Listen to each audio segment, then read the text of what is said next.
My Gavan and Melanine, and well met indeed. I'm Arakir Galadirth, the head of the modding team behind Divide and Conquer.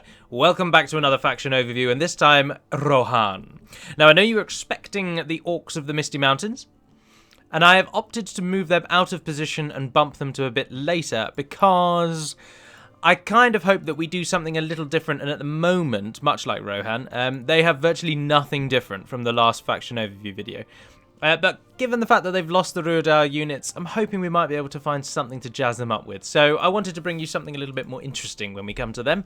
So I've taken them out of the line. They will be probably last, to be honest. I don't know, but we'll find out. So I've gone on to the next one, which is Rohan, and the next week will be Bree. Additionally, one little thing about modding, I just wanted to blanket cover. When I tell you that we've done XYZ changes, for example, the runic land changes, the removal of the Isle of Nabur, all these little things, I should tell you that we have an active, very active, thankfully, group of testers. And every single change we make is tested by them. It's run past them. So yes, we've made these changes, but that doesn't mean these are final yet.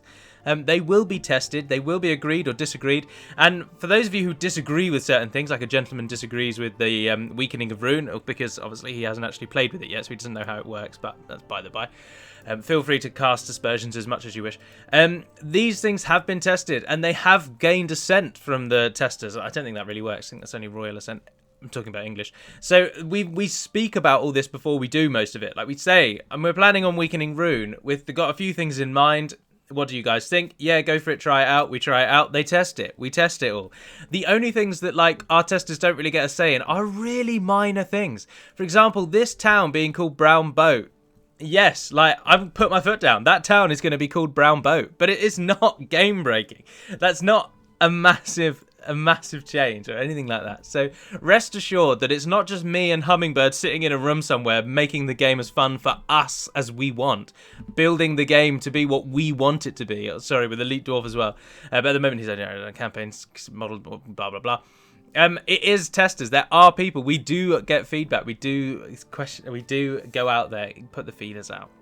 So I just wanted to cover that because there was a spate of comments with this runic change that seemed to suggest that basically I, and by extension Hummingbird, are basically just doing what we want, and the rest of you are just going to have to suck it up. But that really isn't the case. I just wanted to make that clear. Not by way of moaning or anything, but literally by just letting you know we have testers and it's all checked. Okay, so Rohan in version, well, 2 really. Version 2.0, not currently available. This video was recorded on the 25th of March 2017, which interestingly is the birth date now of my third nephew.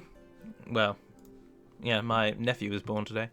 There's a little interesting tidbit for you. I already have 2 nieces and now I have a nephew. But anyway, Rohan. So let's start with the size of their domain and their initial army. Well, Rohan are one of the few nations who actually get quite a few through few regions. I say that, actually. Most nations get a few. No, we're at the E10 auto expansion already, aren't we? So Rohan's starting domain. You've got Foldberg in the west. You've got the Hornburg, Edoras, Dunharrow, Dunlastir, Onodrith, Oldburg in the fold, and that concludes your starting holdings, which is quite good. So you've got a nice little bit together there.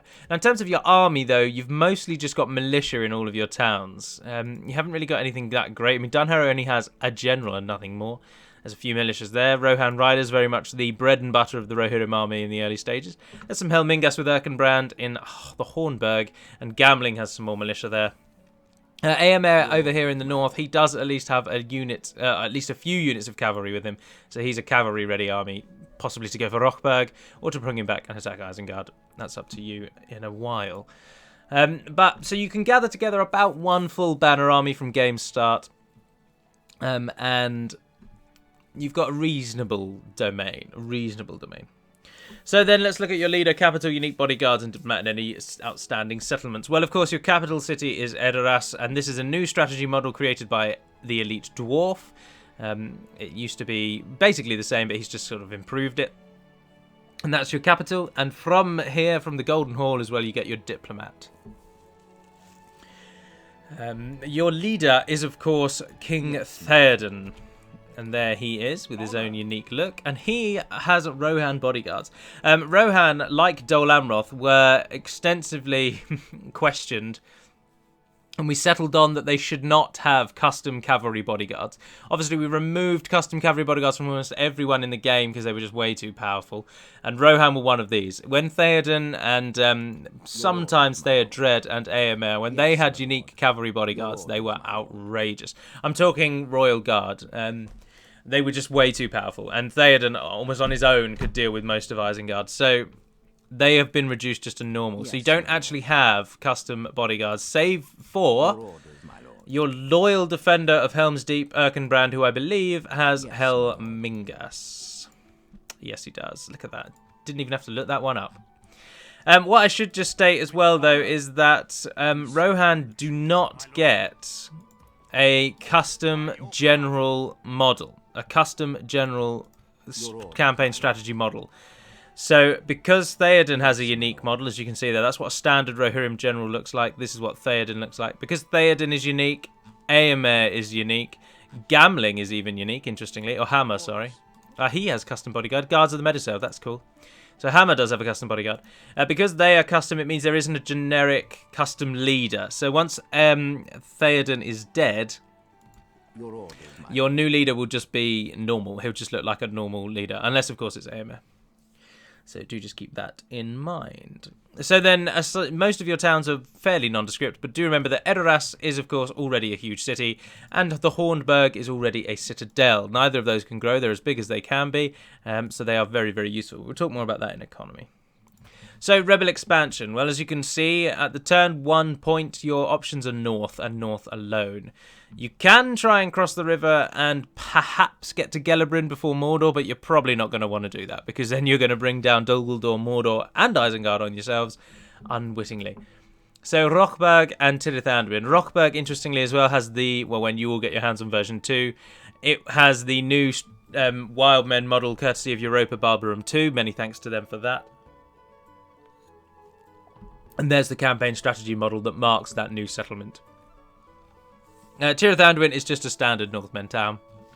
But of course, as you're seeing with Rohan, if you've not seen many of the videos previously, Elite Dwarf has given you your own. The Northmen have new campaign strategy models, so there's a large town with a few buildings on the outside there. And the city and the large city look different as well. Very, very cool indeed. So after you've gone north then, well, you're going to have to butt heads with Isengard. There's no real way around it. It should be noted, though, that you don't start at war with Isengard. You only start at war with Dunland. You're allied to Gondor. You're allied to Rohan. You're allied to Dol Amroth and Gondor. And you do not start at war with Isengard. But rest assured, they'll attack you almost immediately. Like, war is certain. You're their only real natural enemy, and the setting, the values in the files are that you and they hate each other, basically. So Isengard will attack you, but they don't start enemies with you. So, of course, your neighbours, you've got you are Rohan, I keep doing that. You've got the Ents in their little home in Fangorn Forest there. Do remember Treebeard's Hill is locked. It can't go very high, I don't think it can go above a large town, so it's not that useful to you. Best to just leave the Ents in there, really. You've got Lorien away to your north. Across the river, you've got Dol Guldur, and in some games they will be a problem for you. Of course, there's Gondor to your south, Mordor way to the east. And on your western border, once you've dealt with Isengard, you'll have your old friends, the Dunlendings, and if they aren't a problem for you, then the men of Ennard Wythe might be instead.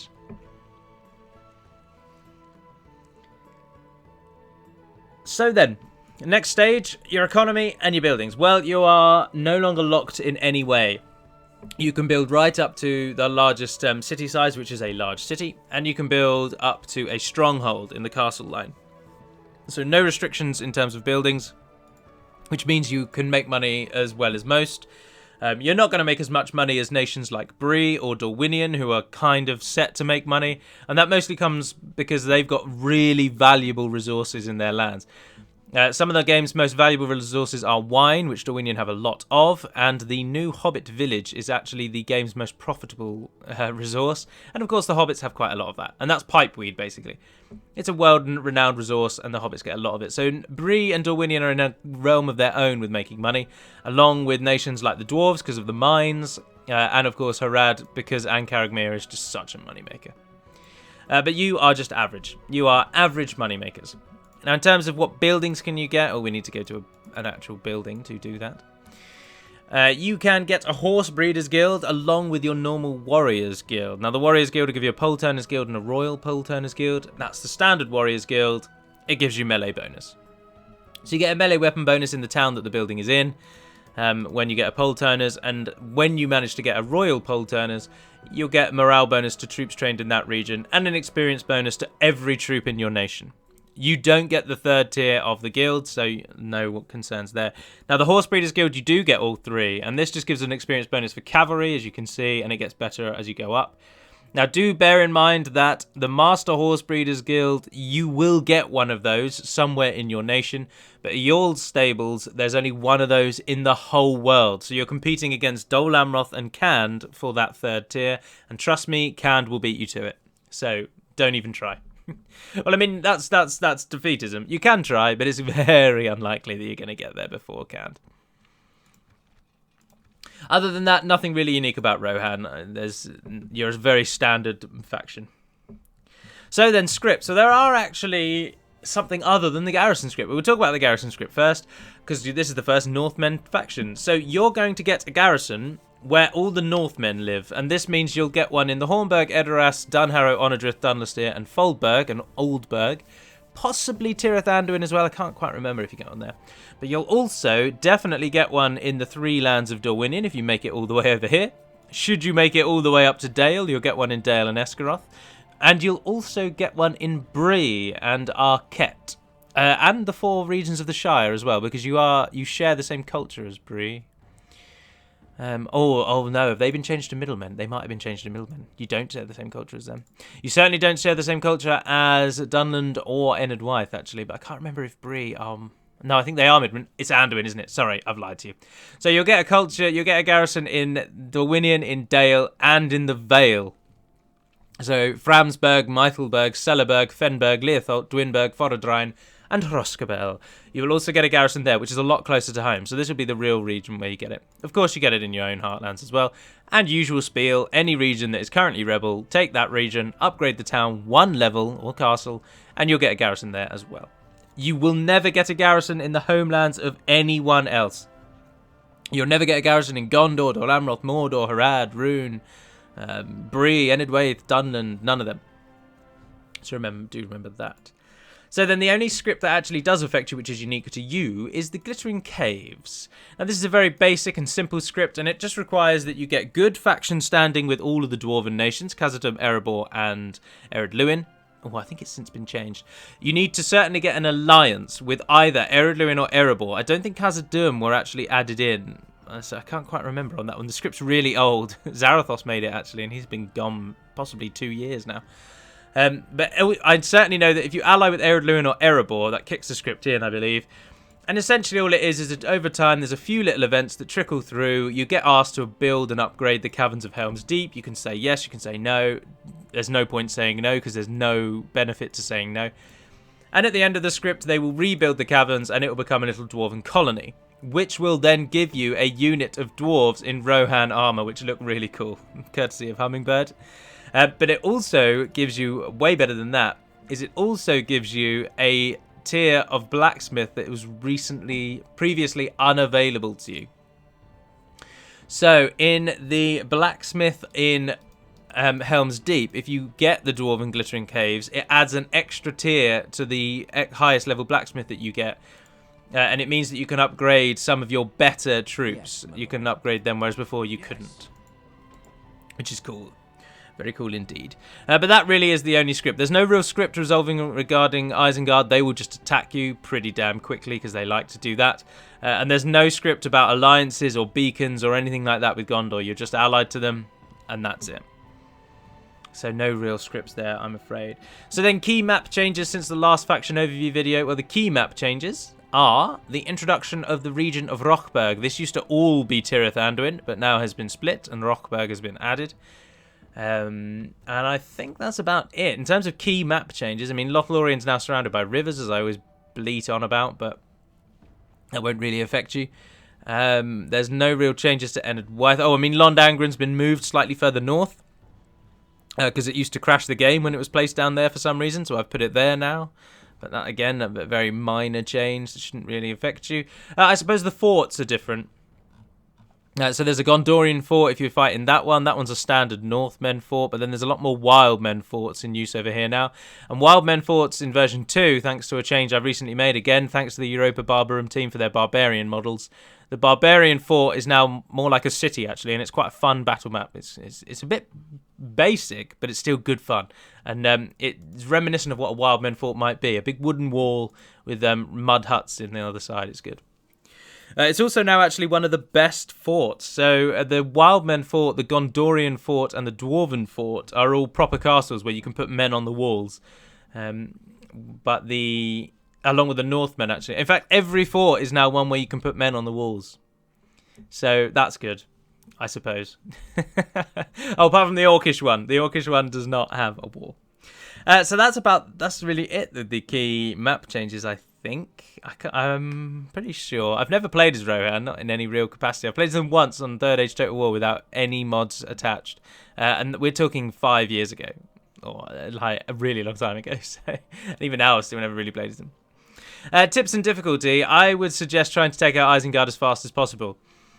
Do note that when Isengard go down when they lose the town of Isengard, they get a spawn, a last stand script that spawns in to try and help them. Although normally once they've lost Isengard, they lose the game. Do note though that Lurtz, who's buggering off over there, and Ugluk are both in line for the throne of Isengard. And of course Saruman is in there. He doesn't really ever move. He's not locked, he just doesn't move.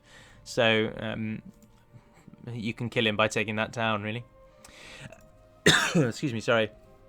So the best thing with Rohan I have found from reading from other people's comments is to try and attack Isengard as fast as possible.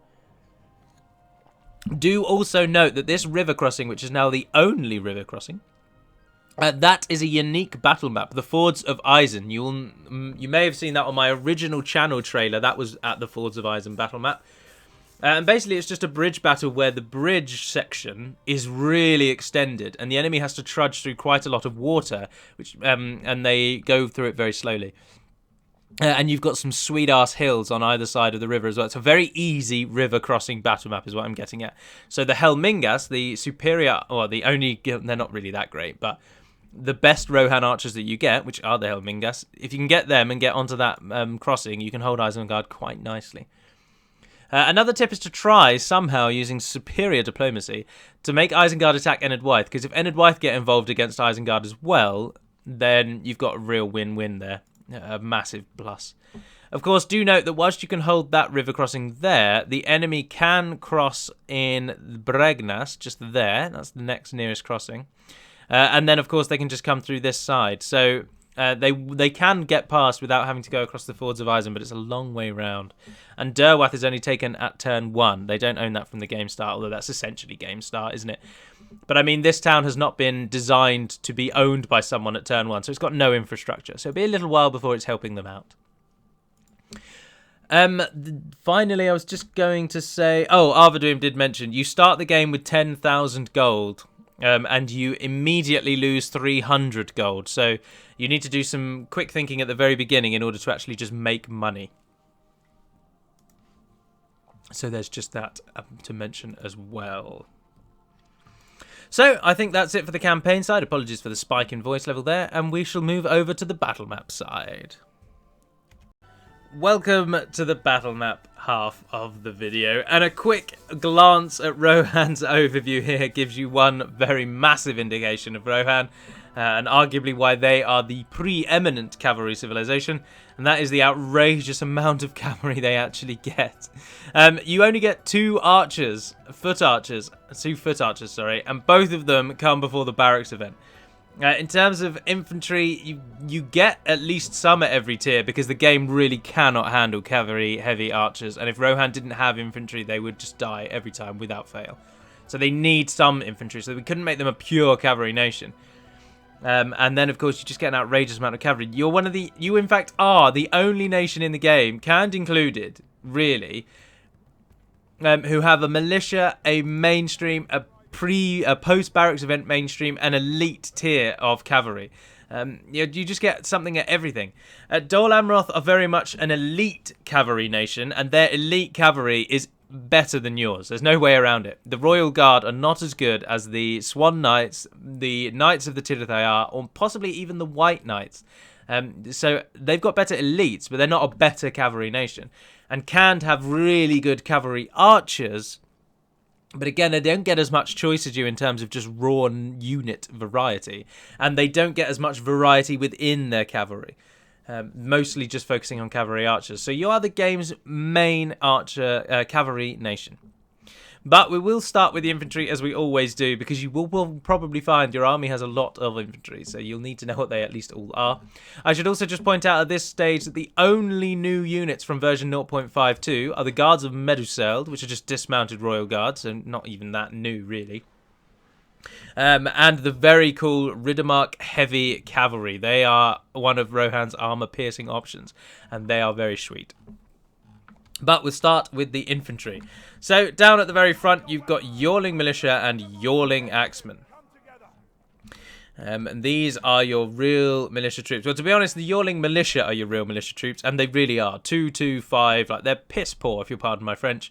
They get poor morale response. Rohan's infantry options are pretty substandard. The Guards of the Meadowseld are really the only ones you might actually want to have, although the Guard of the Caves, the Dwarven unit, does give you some much needed ground punch. But the Yorling Militia are rubbish. They're militia. You want them maybe in towns to make sure that your towns don't rebel. Put them in forts and places like that just to deter the enemy, just because there's a presence. But otherwise, they're pretty weak. They do get a bonus against cavalry, which is useful because they've got a spear. But then they are supported by the Yorling Axemen, who aren't militia, actually. Sorry, I have kind of set that up wrong. Let me just change that up a bit. Move up to that. So the Yorling Militia are your actual only raw militia, along with their archer counterpart, which is in the archer section. Oh no, even they're Yorling archers. So the Yorling Militia are your militia. And then you've got your standard three. You've got Rohan Spearmen, who are the defensive spearmen. You've got Yorling Swordmen, who are the kind of hold-the-line swordmen, or the prolonged melee fighters. The aggressive defense, and this is the standard defense. And then Yorling Axemen are, of course, your flanking troops. So starting with the spearmen, Rohan Spearmen. This is a massive jump up from Yorling Militia. The militia have 5 defense and a 2 attack. And then you immediately jump up to Rohan Spearmen, who have an 11 defense, average morale response, a 3 attack. So an instantly better hit. The Swordmen have a slightly worse defense, but twice as good attack than the Spearmen, with a 3 charge and a 6 attack. Nothing really special about them, though. They've got good stamina, and their morale is average morale response. No other features. The Yorling Axemen, however, are effective against armor, so your early aggression units. And it has to be said that Rohan has a very clean-cut look. They are a nice nation, I think, to look at. Each to their own, of course. But I personally prefer the simple and professional-looking units as opposed to really flashy out there kind of units. But the Yorling Axemen are your aggressive counterpart, or the aggressive part of the trio. So they're flankers. Their defense is the worst of these 3, but their charge is the best. And whilst their attack is 1 less than the swordmen, they're effective against armor, so they get a huge hidden bonus that you will appreciate as the fighting goes on. So those are your pre-barracks event units. You're going to want to only really use the militia in times of real trouble, or if you're, as I say, using them as garrison troops. And you want to ideally have your army made up of the spearmen, the swordmen, and the axemen.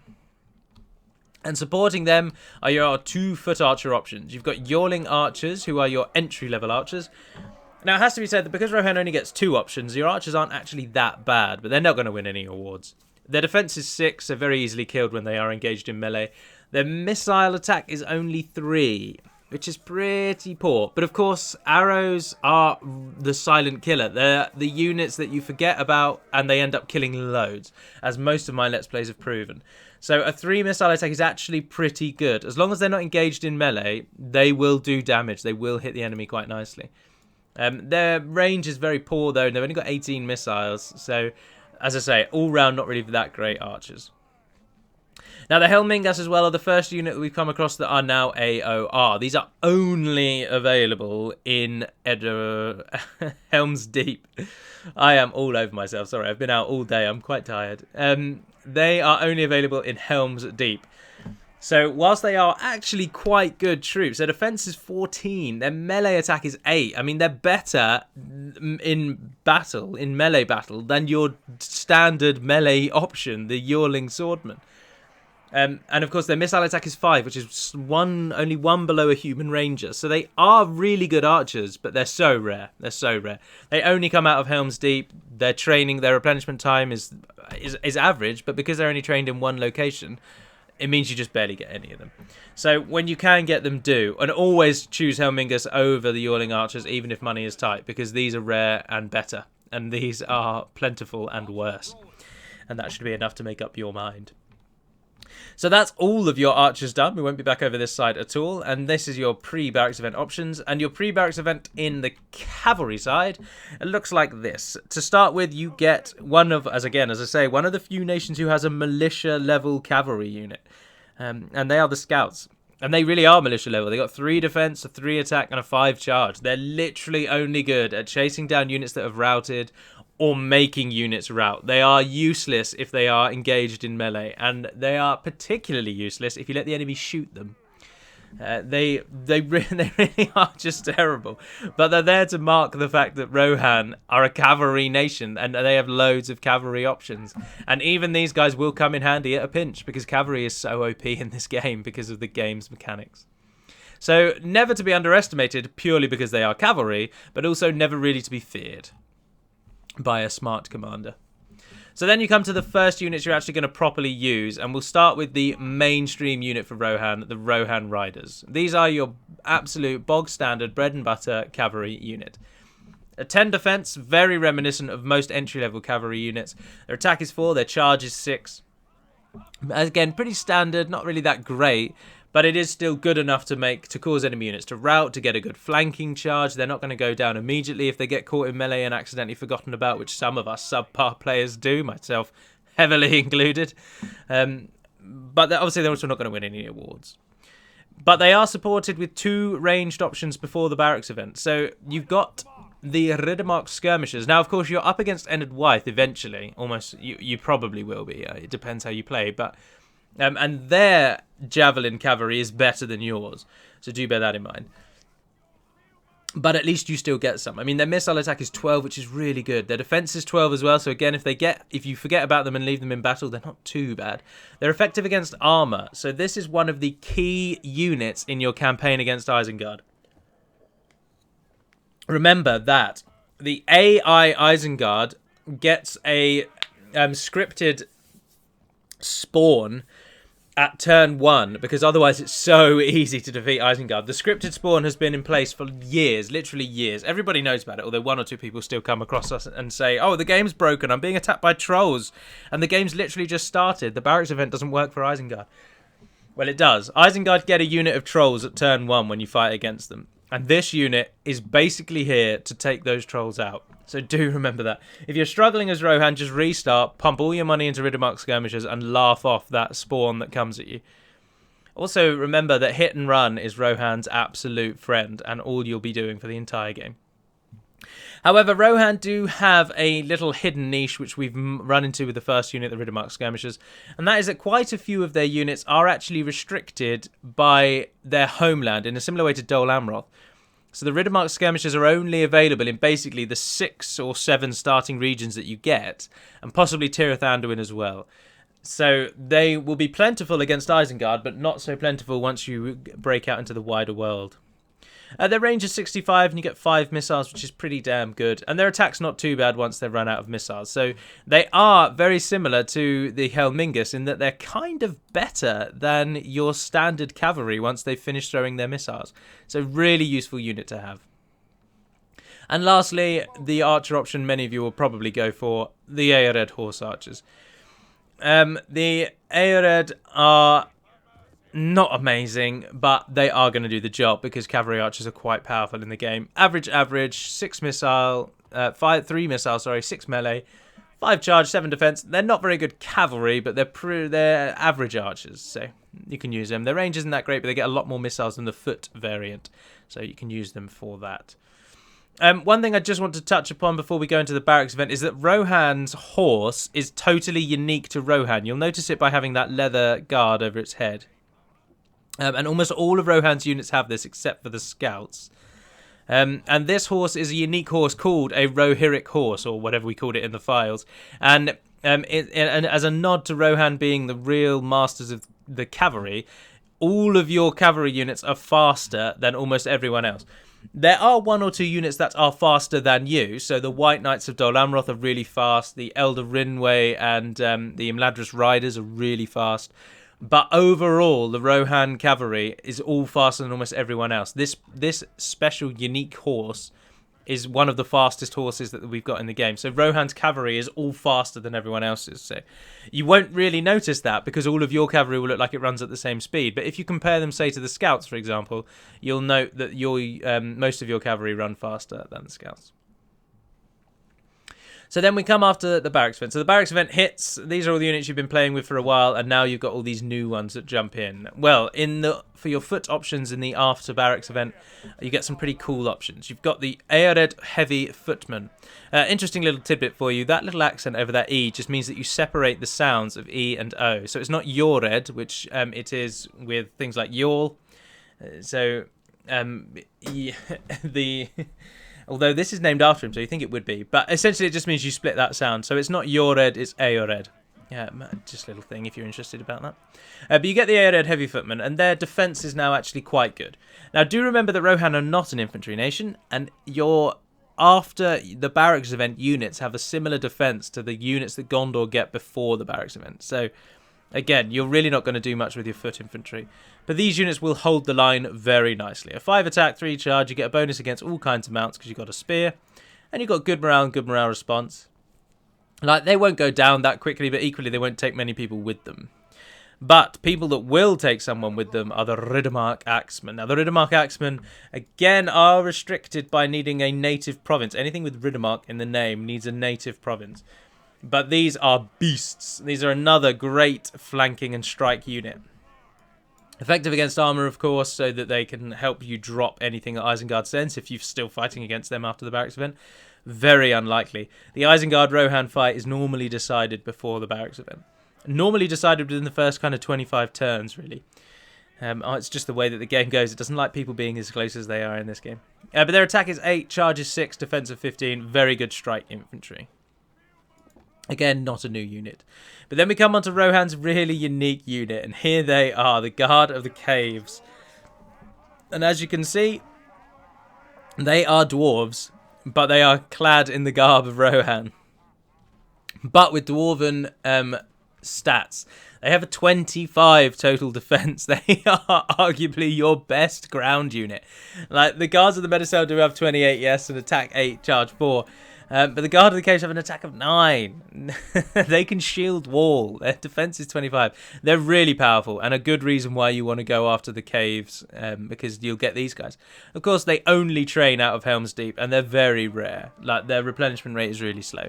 So, they're not going to win too many awards for you. I've said that too much. But their morale is very good, as you'd expect of dwarves. Their morale response is good. Their stamina is as good as it can be. They're just dwarves. They're like elite dwarves that have been lent to Rohan. They're really cool. And thanks to Hummingbird's ingenuity and skill, they look like they belong as well, which I really like. So you get a little army of dwarves to fight for you. Before we go on to the elite tier then, let's look at the after barracks event options in the cavalry. Well, we'll start with the Eored Heavy Lancers, as these are the bread and butter in the after barracks event tier. Because they are very good charge cavalry, as it even says, powerful charge. The Eored Heavy Lancers won't do that well in prolonged melee, but they'll take a hell of a lot down in their initial attack. The defense is 19, charge is 12. That's really good, really good. Their attack is 7 as well to back that up. Morale is good, morale response is good. Additionally, they get a bonus against other horses, so they will help you against other cavalry. So do remember that, because that is actually that is something that has a big effect that you don't particularly notice. Like the cavalry charged is taken into effect when cavalry charges other cavalry. So you've got their high charge, their high attack relatively, plus a bonus against anything that is a horse, and they're really quite good. Against other cavalry. But do bear in mind that wargs are camels, not horses. So they don't get a bonus against wargs. but they do get a bonus against other cavalry. So if you come up against Khand, which is quite likely now with Khand's more aggressive nature and Gondor's weak backbone, then you'll be able to flex your anti-cavalry muscles, Americanism, your anti-cavalry muscles with Eored heavy lancers. Now, the only new unit, which is literally just the dismounted version plopped on a horse, are the Riddermark heavy cavalry, and they're just armor-piercing cav. So everything that we love about flank troops like the Riddermark Axemen has been multiplied because they are just better strike infantry. So their attack and charge remains the same, as you can see, but they are still effective against armor. But these guys, the heavy cavalry, they have a much better defense of 21, and they get a bonus against beasts. Now, again, they require a native province, so they're not going to be able to be trained everywhere. But they get a bonus against beasts. So if you do come up against Mordor in the late game, and like me, you suffer at the hands of those bloody great beasts that we added in, then these guys will be able to kill them. They'll also be able to kill any Oliphants, Sauron, the Balrog, Ents, should you attack the Ents. They get a bonus against any of those. But do note that they don't get a bonus against Trolls, because Trolls are infantry and not elephants. Oh, you'll also get a bonus against the Chariots of Rune as well, which is pretty cool. But of course, an armor-piercing unit is good against anything with a high defense, and Trolls have a high defense. So they are good troll killers as well. In fact, these two combined will do a lot of damage against Trolls. Those because of their high charge, which is a really good way of bringing down a troll. And those because of their charge plus armor-piercing. And then finally, you get another cavalry archer option, the Riders of the Fold. Now, the Riders of the Fold require either East or West Fold, which is Foldburg and Dunlusteer. Or possibly Foldburg, Dunlusteer, and Onodrith. Either way, it's either 2 or 3 regions tops. So again, quite rare, proving once more that Khand really are the cavalry archers and you're just the more cavalry. And the Riders of the Fold are good. I mean, they're good archers. They are. They're like Helmingus on a horse, in the same way that the Eored horse archers are basically just yawling archers on a horse. These are the Helmingus on a horse. So their melee is 9, which is quite good. Their total defense is 20, which is really good. They're possibly one of the better cavalry archers in the game, including Khandish units. But of course, they're restricted to like 2 regions, so they'll be rare anyway. So then finally, your elite tier is dominated by the defenders of Meduseld, the Royal Guard. You've got the Guards of Meduseld and the Royal Guard, so a mounted and a dismounted version. And do note as well, of course, that all of Rohan has unique voices, which are all basically ripped from Battle of Middle-earth, and we thank them for that. But we'll start with the Guards of the Meduseld. They are new, but as I say, they're literally just dismounted Royal Guards. So they're only available in Edoras, which again restricts your elite advantages. But they get very good morale response. They've got the highest defense you've got out of any of your units, bar possibly their mounted variant. Should we have a look? No, they're identical. So taking away the bodyguards, this is the highest defense you're going to get, 28, which is good. That is good, but do note that dwarves and elves get around 30, sort of 3, 34, and even Gondor reaches 30. So, not that great. And they only come from one place as well. But of course, they are good against other cavalry, so there's that bonus. But otherwise, they're pretty average elites, really. An 8 attack, a 4 charge, and they're spearmen, so they're not going to be amazing. I mean, they're really good in relation to your nation, and they will eat loads of... They'll absolutely annihilate Dunland and Enid-Wythe in the late game, because Dunland and Enid-Wythe are rubbish in the late game. So they are good, but if you come up against the dwarves, if you're playing a total domination, then you're going to really not want to use those because they don't bring anything to the fight against the dwarves, really. Totally go for armor piercing. But their mounted counterpart at least has the benefit of a horse. A slightly higher attack of 9 as well, which is better. And of course their charge is outrageous, it's 13. Their total defense is 28. The Royal Guard, unlike the Guards of the Meduseld, who are really middling elite units, the Royal Guard are really good elite units. They inspire nearby troops, which the Guards of the Meduseld do not. They have a powerful charge, excellent stamina. They get a bonus against other horses yet again. Do note, not beasts and not wargs, just other horses. Their secondary attack is 11. They're one of the few units, in fact, of Rohan that actually... In fact, they might be the only unit of Rohan who actually swaps out their lance for a sword once they get into battle. Yeah, I believe they are. So their initial attack of 9, they then do even more damage when they whip their sword out. They start doing 11. So A really good unit. The Royal Guard you do want. They're good in every situation against anyone imaginable because their charge is very good. But don't leave them in prolonged melee. It doesn't do you any favours. And finally, we have the Rohan Bodyguards. And these are your bodyguard unit. As you can see, they're quite small in number, and that is intended because bodyguard units that are horses are overpowered. And they're basically just guards of royal guards, but slightly kind of worse in places and better in others. So their attack is only 8, whereas the attack of the royal guard is 9 and then 11, whereas these are then 8 and then 11. The charge is the same and the defense is 1 more. So they're good little charge units, but then they're not going to survive forever, so do be careful. So that is it. We can hand over to the AI and let them fight it out. But first of all, what we're going to do is just set these guys up to have a little race. So everyone else can just go over there, form into a group. Let's bring back that one, turn them all over to the AI. Start battle. Turn that, I'll take that. All right, we'll just pause it briefly and tell all of these to run over there. And then, if they actually all move, you will be able to see that even though the scouts actually got a head start, the skirmishers are massively catching up. Well, not massively, but at least enough to show you that they do have that little speed bonus. Interestingly, the Royal Guard aren't actually very fast at all, which is interesting. Right, in the same... Oh, bugger, our whole nation is following us over there. No, go over there. Whoops. In the spirit of all of these videos, with a good little suggestion of a change that we've brought in there, we're now fighting against whichever nation is next in the videos, and this week it is Bree that is next. Oh, I forgot to take that away as well. So now that they're engaged, let's have a look. So we're fighting against the forces of Bree, who will be next week's video, because Bree will not be changed now. They are pretty basic. They are pretty set. Like minor changes might affect all nations, but essentially nothing major. Ah, there they are, the gatekeepers.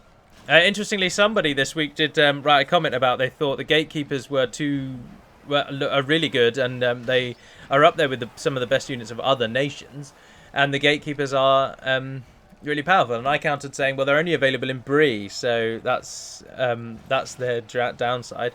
To which he said, no, actually, I can train them everywhere, which I then look back and do remember we did allow them to be trained everywhere, as I will cover next week. So in the later stages, if you can get these guys, they at least add some much-needed punch. Anyway, that's not Rohan's campaign. There's some militiamen there fighting against the guards of the Meduseld. It's all greens. This is why good nations shouldn't fight each other. Everything's green. Ah, there's a mounted Breeland bodyguards going up against the Rohan riders. Again, it's just a massive green. It could go either way. There's a guard of the caves charging into the merchant cav. They've taken one guy down. The banner carrier goes down. Oh, a unit's routed. Ah, Royal Guard routing. Jeez, what on earth did I do with them? Oh, I charged them in, didn't I? Ah, some of the Greenway men-at-arms charging through there. There's Greenway cavalry around here somewhere as well, I imagine. There goes the Royal Guard. Some Shire militia charging off into the distance, led by their Bree overlords. Hoping to hit some of our cavalry. But I think I will end that one there. So, thank you very much for watching, if indeed you have. Stay tuned next week for Bree's overview, and indeed over the next few days for the lore video relating to the languages that I can muster for Middle-earth. But until we speak again, dear friends, Navahar and Aden Pedamad Melonin, and farewell.